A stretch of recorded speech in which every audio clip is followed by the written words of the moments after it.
Ekintzako DBH lauko ikasleak eta teknologia proiekturako robotika ikasten egon gira. Arduino erabili dugu. Egon gara hilabete bat Arduinoekin programatzen ikasten eta proiektu batzuk egin ditugu. Beraz, zer da Arduino bat? Programatu dezakegun plaka bat da. Eta plaka horri sentsoreak, LEDak edo pultsadorak nahi dugunak konektatu alditzakegu. 3 egun izan ditugu proiektu bat garatzeko eta hauek dira gure proiektu. Egin dugu proiektu hau EPS eman digun materialekin eta trenaren pasabidea simulatzen du, kotxearen txat. Botoia sakatzen duguenean argiak aldatuko dira bat piztu eta beste itxalita 6 segundu eta barrera jaitsiko da trena pasatzen dela simulatzen.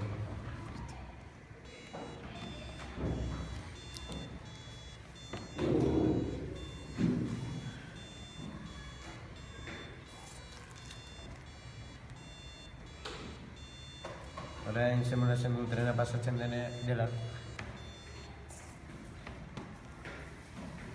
Alarma bat da LED batekin eta ultrasoinu batekin egin duguna.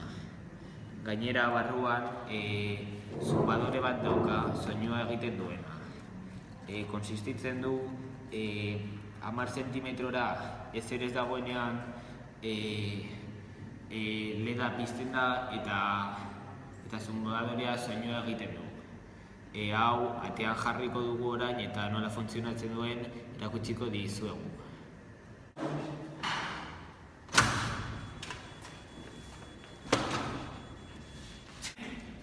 Ikusi duzuenez, proiektua oso ondo funtzionatu du eta oso efektiboa da. Espero dugu gustatu izana eta agur lagunak. Ekintzak ikasleak gara eta teknologian sekadore bat egin dugu.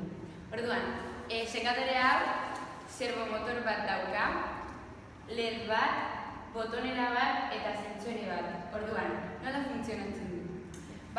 Botonera sakatzen dugunean LEDa pizten da eta servomotorea birak ematen ditu. Orduan, gero, gelditzeko berriro botonera sakatu behar dugu eta gero, turbo moduan jartzeko zentsoretik eskua pasa eta orduan azkarrago joan. Gure ideia erloju bat egitea izan da, eta funtzionamendua horrela funtzionatzen.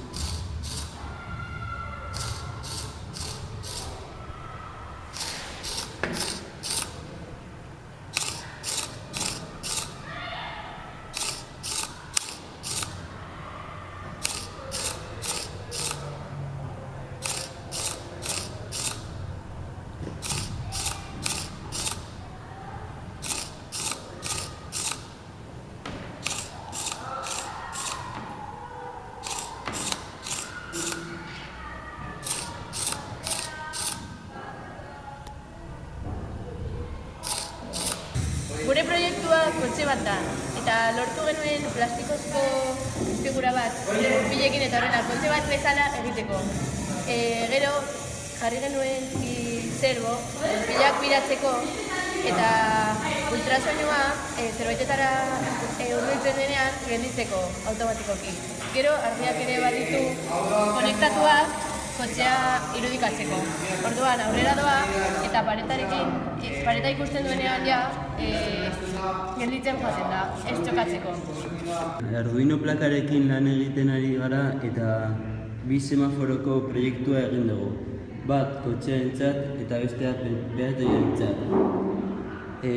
Kotxearentzat beti berdea dago eta peatoiarentzat beti gorria. Eta botoia sakatzean kotxeena horia jartzen da eta peatonea gorria. Eta baita ere soinua egiten du ultrasonidoarekin 10 segundutan.